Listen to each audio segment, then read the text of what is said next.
everybody. Beautiful. Thank you so much for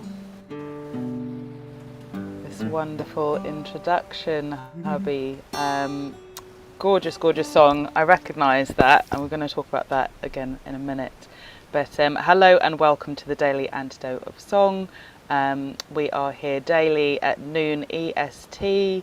To share in song and community and connection together. Let's have a little wave and say hello to our live stream and to each other. Maybe just take a little look around, have a look at all these beautiful faces that are coming in from all over the world, and let's just take a nice deep breath together. Get those lungs ready and working. So I am Liz Ikamba. I am based in the UK, and actually my square is not correct anymore because I've just moved house effectively to another country, to Wales in fact, in the UK. So I'm no longer in Brighton, but there you go, I'm still here. Wherever I am here. And we basically have a wonderful artist with us today, Hubby Jenkins. Hubby, give us a wave there, you can see with your guitar. Hubby is a Grammy-losing artist who is also lactose intolerant. Sorry to start with the least relevant information. Based in Brooklyn, playing old-time American music and focused on African American history and experience. Hubby, welcome to Daily Antidote of Song. I believe that you have been with us before here. This is the first time I'm meeting you. Yeah, hey everybody, it's good to see you and see your faces. And yeah, I spent a lot of time in this room, and then I guess I've been on a hiatus or something. Life really got in the way, but yeah, it's been a while, but it's good to be back. Wonderful. Yeah, it does that, doesn't it? From a creative perspective, it's kind of really have to funnel that creativity somehow in between all of the practical life stuff. Well, let's jump straight in. I'm sure we have the lyrics coming if they're not already in the chat. I'll hand over to you, hubby, for your song. Hey, everybody, we're doing a song. This comes from the bawdy blues tradition. This song is from the mid-1930s, and it doesn't have a chorus, but the melody is pretty simple. So if you pick it up, you can just sing along all the way through. And I threw the chords in there for anybody who might feel like strumming along. It's called Let's Get Drunk and Truck, and I can't wait to talk about it after. Ready?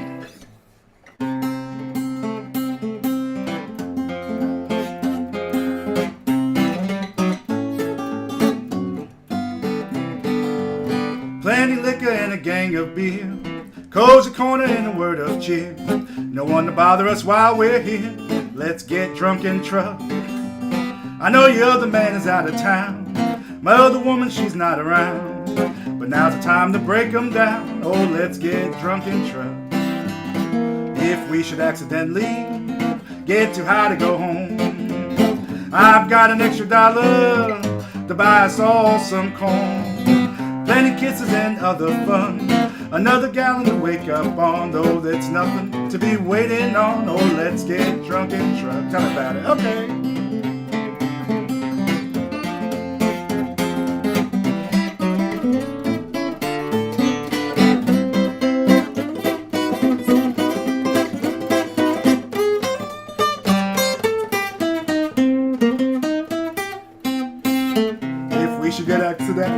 Get too high to go home, I've got an extra $1 to buy us all some corn. Plenty kisses and other fun. Another gallon to wake up on. Though it's nothing to be waiting on. Let's get drunk and truck. Oh yeah, let's get drunk and truck.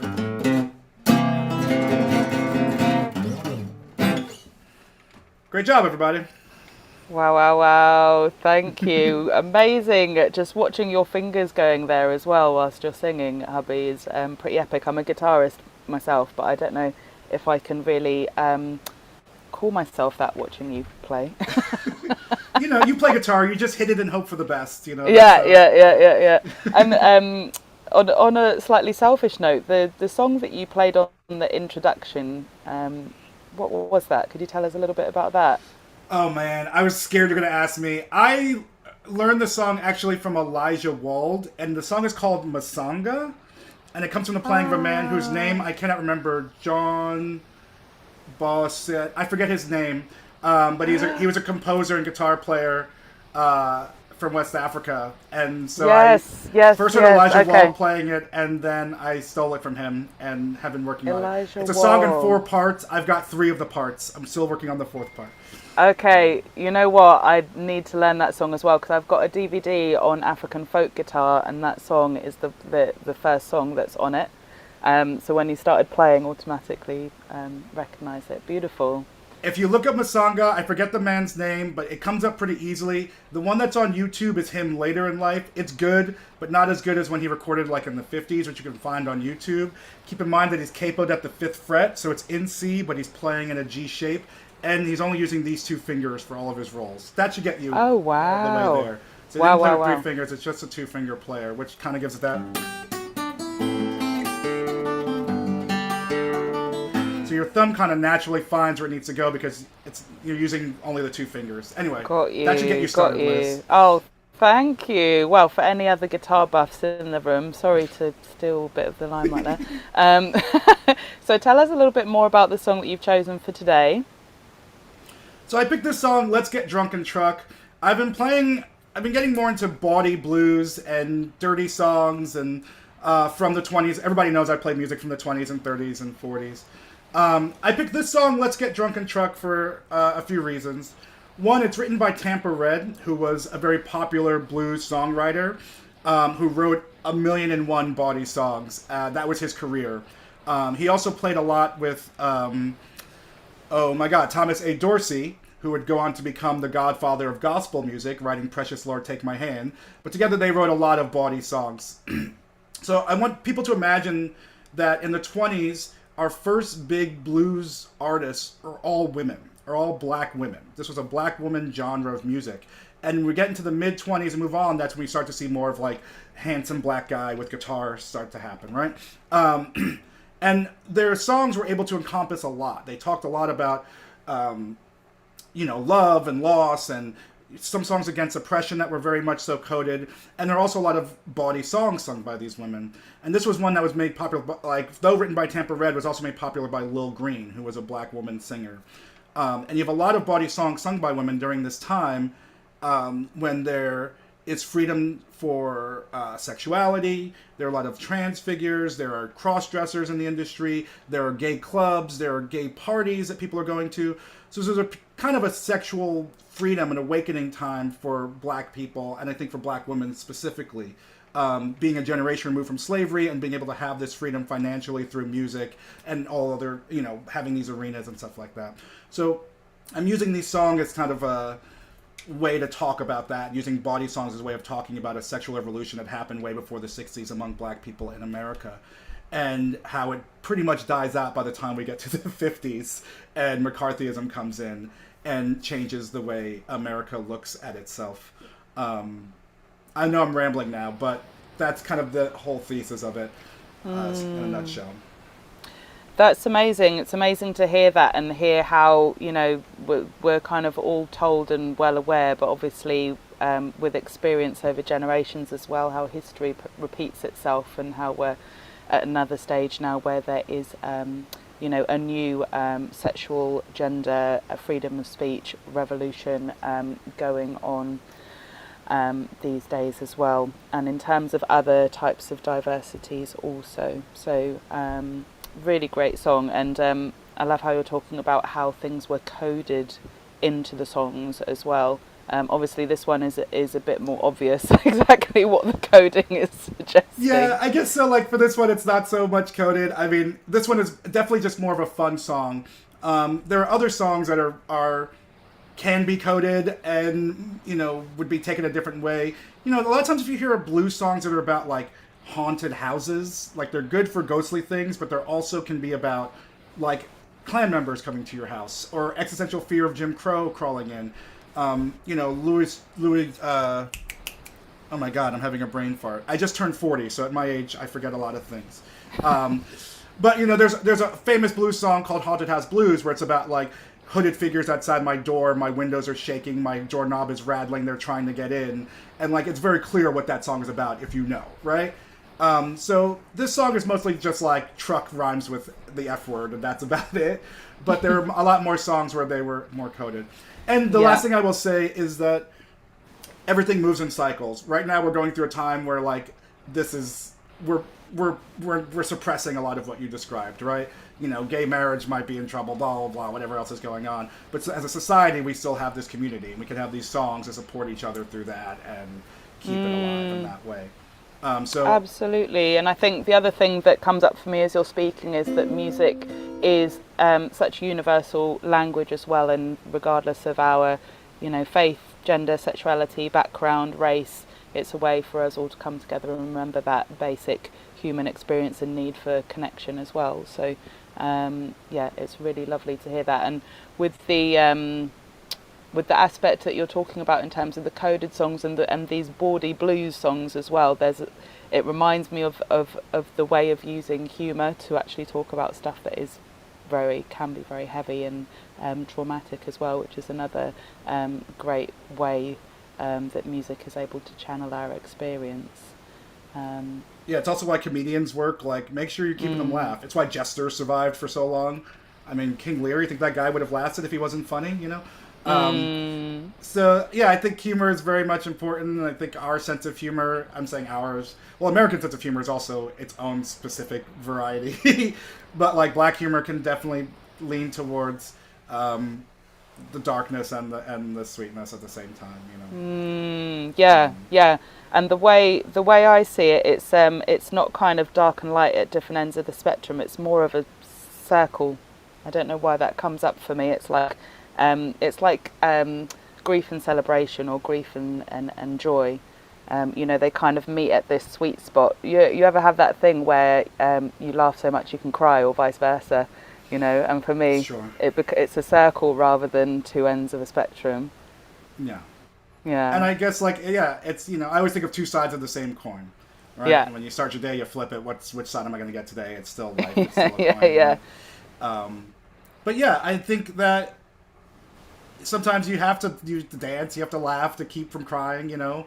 Also, Absolutely. like, sometimes a humor and dancing can get a message across in a different way, you know? Like, James Brown, say it loud, I'm black and I'm proud, you know? If that was like a sad dirge, say it loud, I'm black and I'm proud. You know, I don't think it would hit the same way. So, you know, I think it's also you might have to try out a remix there, hubby. I think you might be onto something.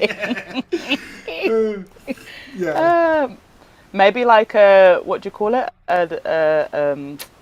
What do you call that? When you melge them together.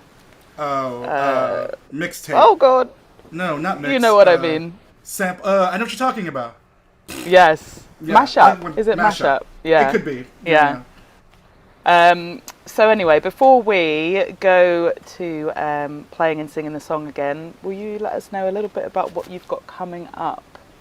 Well, as you can see behind me, it's very empty. I just moved into a new place a few months ago, and I've been so busy that I haven't had time to unpack anything. But next up for me is unpacking and putting back my books and stuff.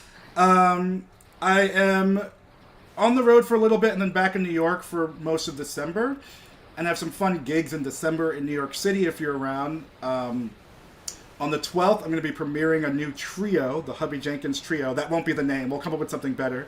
But I'll be playing with a fiddler named Marcus Moore, who I played with in a band with Phil Wiggins a lot. So that'll be really nice. And a bass player, so that'll be interesting. I also am doing, there's a book release for a book about Master Juba, who was a black dancer in the 1800s in New York City. In the 1850s and 60s, during this time, there were a lot of male dance competitions centered around banjo players and Irish and black people mixing in Five Points, which was a poor neighborhood in New York where a lot of them mixed. So it's a book about Juba and a competition he had with a guy named Diamond. And so I'll be playing on an old minstrel banjo from the year 1867, playing a lot of that music, and people will be doing the dances from that time. That's on the 10th of December. Those are my three things I'm excited about. Moving, old banjo, trio. Wonderful. Oh, I wish I was closer by. I'd love to come to all of those things. Maybe not the unpacking boxes. I've got You enough sure? of that to Please do myself. help. I could use it. Oh, no, it's fine. It's fine. Oh my gosh, I could as well. Well, I'll tell you what, I'll help you if you help me, because I've literally just moved as well, and it's a relief to hear you say it's taking you months to unpack, because I've been here 2 weeks and I've hardly unpacked, so that makes me feel a little bit better. Thank you. You're killing it, Liz. You're doing a great job. Thank you. Let's just keep messaging each other saying that. Can we just have reminders coming up Yes, on our please. phones? Let's all message each other saying you're doing a great job, keep going.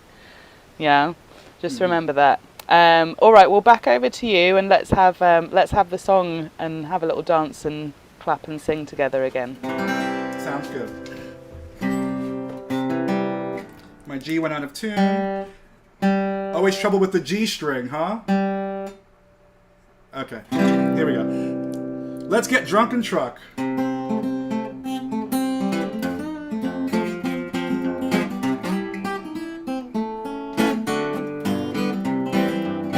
Plenty liquor and a gang of beer, cozy corner and a word of cheer. No one will bother us while we're here. Let's get drunk and truck. I know your other man is out of town. My other woman, she's not around. Now's the time to break them down. Oh, let's get drunk and truck. If we should accidentally get too high to go home, I got an extra $1 to buy us all some corn. Plenty kisses and other fun, another gallon to wake up on. Though it's nothing to be waiting on, oh, let's get drunk and truck. Do it now.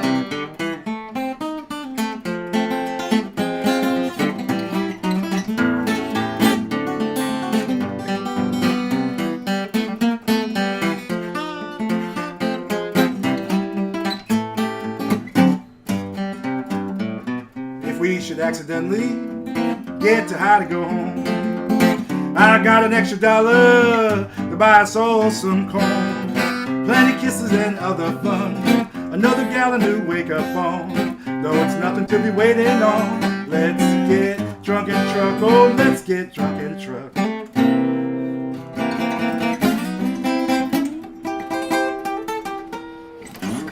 Yeah. Thank you very much. Great job, everybody. Amazing. Thank you, hubby. What a pleasure to be with you today. Thank you so much. Ditto. Well, thank you everybody for being here. Let's have a look at what we've got coming up for the rest of the week. Have we got a little poster there? Shall I hand over to you for this, Joe?